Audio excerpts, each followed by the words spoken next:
ఘోర పరాభవం తప్పదని భావించి ఇలాంటి చేతగాని దద్దమ్మ చర్యలు చేయడము ఎంతవరకు సమంజసమని చెప్పి నేను ప్రభుత్వానికి మనవి చేస్తా ఉన్నా, మరి అడుగుతా ఉన్నా.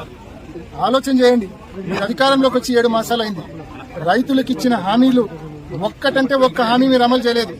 ఇవాళ ఈ సాగునీటి సంఘాల్లో ఓటర్లంతా రైతులే.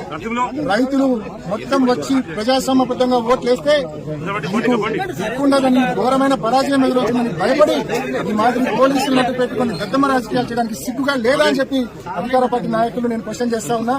ఏది ఏమైనప్పటికీ అనేక సార్లు ఇప్పటికే జిల్లా అడ్మినిస్ట్రేషన్, కలెక్టర్ గారిని, ఎస్పీ గారిని, ఆర్టీఓ గారిని అందరినీ అడిగాం. మా రైతులకు, మా అభ్యర్థులకు నోటీస్ సర్టిఫికేట్ ఇప్పించమని ఇప్పటికే అనేక సార్లు అడిగాం. మళ్ళా మనం చేస్తా ఉన్నాం. సమయం సాయంత్రం వచ్చే సమయం ఉంది కాబట్టి మా అభ్యర్థులకు నోటీస్ ఇప్పించమని చెప్పి గట్టిగా అడుగుతా ఉన్నాం. గట్టిగా ఇప్పించి మరి ఎలక్షన్లు సజావుగా ప్రజాస్వామ్యబద్ధంగా జరిగేదానికి ప్రతి ఒక్కరు కూడా చర్య తీసుకోవాలని మరొకసారి జిల్లా అడ్మినిస్ట్రేషన్ నేను కోరుతా ఉన్నాను.